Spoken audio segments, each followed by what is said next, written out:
ସମସ୍ତେ ଷ୍ଟେବୁଲ୍ ଅଛନ୍ତି। ହସ୍ପିଟାଲାଇଜେସନ୍ ଏପର୍ଯ୍ୟନ୍ତ 0। ଆଉ ଆମର ମେଡ଼ିକାଲ ଟିମ୍ ପୁରା ବୁଲୁଛନ୍ତି, ସର୍ଭିଲାନ୍ସ ଟିମ୍ ରହିଛନ୍ତି ଫିଲ୍ଡରେ। ସେମାନେ ରିପିଟେଡ଼ଲି ଘର ଘର ବୁଲିକି, ଆମେ ତ ଆସେସ୍ ଘର ଘର ବୁଲିକି ରିପୋର୍ଟ ନେଇସାରିଛୁ, ତଥାପି ବି ସେମାନେ ବୁଲୁଛନ୍ତି। ସାମ୍ପଲ୍ କଲେକ୍ସନ୍ ହେଇଛି, ପାଣି sample plus blood sample, blood ବି ଟେଷ୍ଟ ହେଉଛି। ଯଦି କିଛି ଅସୁବିଧା ବାହାରିବ ଆମେ ସେମାନଙ୍କୁ ଜଣାଇ ଦେଉଛୁ ଯେ ନାଇଁ ତୁମର ପଜିଟିଭ୍ ଅଛି, ତେଣୁ ତୁମେ ଏଇ ଅନୁସାରେ ରୁହ। ଆଉ ତାଙ୍କୁ କାଉନସେଲିଂ କରାହେଉଛି, ପାଣି ଫୁଟେଇକି ପିଅ, ହାଲୋଜେନ୍ ଟ୍ୟାବଲେଟ୍ ଦିଆହେଇଛି। ତାଙ୍କୁ ସବୁକିଛି କାଉନସେଲିଂ କରି ବୁଝାଇ ଦିଆହେଇଛି କ'ଣ ଖାଇବେ, କ'ଣ କରିବେ, କେମିତି କଲେ ସେମାନେ ଶୀଘ୍ର କ୍ଲିୟର ହେବେ। ତେଣୁ ସମସ୍ତେ ବର୍ତ୍ତମାନ ପାଇଁ ଷ୍ଟେବୁଲ୍ ଅଛନ୍ତି। ମ୍ୟାଡ଼ାମ୍ ଆପଣଙ୍କ ଆମର ଯେଉଁ 3ଟା ଏରିଆ ଇଏ ହେଇଥିଲା, କୁମାରପଡ଼ା, ଧୋବାପଡ଼ା, ପେନ୍ସନପଡ଼ା ଯେଉଁଟାରେ ହେଇଥିଲା, ଆଉ ତା ଅନ୍ୟ ଏରିଆ କ'ଣ ସିଆଡ଼େ ସଂକ୍ରମିତ ହେଇଛି? ଏପର୍ଯ୍ୟନ୍ତ ଆମ ପାଖରେ ଇନଫର୍ମେସନ୍ ନାହିଁ। ଆମେ ନିୟର ବାଇ ଏରିଆ ଗୁଡ଼ା ବି ବୁଲୁଛୁ, ଏପର୍ଯ୍ୟନ୍ତ ପାଇନୁ କେସ୍। ଆମର ଯେଉଁ ମାନେ ଫ୍ୟାମିଲି ସବୁ ହେଇଛନ୍ତି ନା ଖାଲି ୟୁଥ୍ ମାନେ ହେଇଛନ୍ତି? ମ୍ୟାକ୍ସିମମ୍ କେସ୍ ହେଉଛନ୍ତି 14 ବର୍ଷରୁ ତଳକୁ, ଆଉ ଖୁବ୍ କମ୍ ଲୋକ ଅଛନ୍ତି ଅପ୍ ଟୁ 20 ବର୍ଷ। ତା ଉପରକୁ କେସ୍ ଆମେ ଏପର୍ଯ୍ୟନ୍ତ ପାଇନୁ, ଯଦିଓ ନମୁନା ସଂଗ୍ରହ କରିଛୁ କିନ୍ତୁ ଆମେ ପାଇନୁ। ମ୍ୟାଡ଼ାମ୍ କାଲି କେତେ ନମୁନା ସଂଗ୍ରହ କରିଥିଲେ?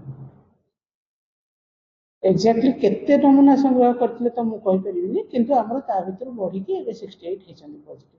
ରିଜନ୍ କ'ଣ, ଏଇ ଯେଉଁ ପିଇବା ପାଣି ନା?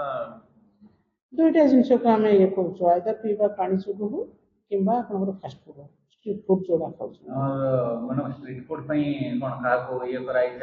ଆମର ଫୁଡ୍ ସେଫ୍ଟି ଅଫିସର ମାନଙ୍କୁ ଆଲର୍ଟ କରାଯାଇଛି, ସେମାନେ ସାମ୍ପଲ୍ କଲେକ୍ଟ କରି ଭୁବନେଶ୍ୱର ପଠାଇବେ। ପ୍ଲସ୍ ସେମାନେ ପାଣି ମଧ୍ୟ କଲେକ୍ଟ କରୁଛନ୍ତି, ଆମ ସର୍ଭିଲାନ୍ସ ଟିମ୍ ମଧ୍ୟ ପାଣି କଲେକ୍ସନ୍ କରୁଛନ୍ତି। SMC ଏ ବିଷୟରେ କଏଟା ଅଛି, ସେମାନେ ତାଙ୍କର ଯାହା ଷ୍ଟେପ୍ ନେବା କଥା ନେଉଛନ୍ତି। PHDକୁ ମଧ୍ୟ ଚିଠି ଦିଆହେଇଛି ଯେ ତାଙ୍କର ପାଣି ସୋର୍ସଟାକୁ ଦେଖିବାକୁ। ମ୍ୟାଡ଼ାମ୍ ଆପଣଙ୍କ ପକ୍ଷରୁ ପବ୍ଲିକ୍ କ'ଣ ସଚେତନ କରିବେ? ଆମେ ଲୋକମାନଙ୍କୁ ଏତିକି ସଚେତନ କରିବୁ ଯେ ବର୍ତ୍ତମାନ ଯେହେତୁ ଗୋଟେ ଅସୁବିଧା ସମୟଟା, ତେଣୁ ସମସ୍ତେ ପାଣି ଫୁଟେଇକି ପିଅନ୍ତୁ। ବାହାରେ ଫାଷ୍ଟଫୁଡ଼କୁ ବର୍ତ୍ତମାନ ପାଇଁ ଆଦୌ ଖାଆନ୍ତୁ ନାହିଁ। ଆଉ ଘରେ ଯାହା ଖାଉଛନ୍ତି ଗରମ ଗରମ ଖାଆନ୍ତୁ।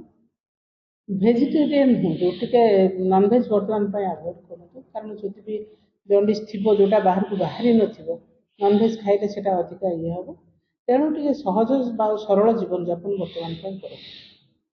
ମ୍ୟାଡ଼ାମ୍ ଏଇ ଯେଉଁ ଆମର ଏଇ ଯେଉଁ ବର୍ତ୍ତମାନ ହେଇଛି ଜଣ୍ଡିସ୍ ହେଇଛି, ତାପରେ ଆପଣ ତାମାନେ ତା ପାଇଁ କ'ଣ ମାନେ ପ୍ରାୟର ପଦକ୍ଷେପ ଯଦି ବାଇଚାନ୍ସ ଏସ୍କାଲେଟ୍ କଲା ତା ପାଇଁ କ'ଣ ମାନେ ଷ୍ଟେପ୍? ଆମେ ବର୍ତ୍ତମାନ ପାଇଁ ତ ପାଣିକୁ ଯେତିକି ଆମ ଲେବୁଲ୍ରେ ଅଛି ଆମେ ବିଶୋଧନ କରୁଛୁ, ବ୍ଲିଚିଂ ପକାଉଛୁ, ଲୋକଙ୍କୁ କହୁଛୁ, କିନ୍ତୁ ତା ବାଦର କାମଟା ହେଉଛି ଆମର PHD ବାଲା କରିବେ ବା WSS ବାଲା କରିବେ, ସେମାନଙ୍କ ସୋର୍ସରେ ସେମାନେ କରୁଛନ୍ତି ମଧ୍ୟ, ତେଣୁ ଅସୁବିଧା କିଛି ନାହିଁ।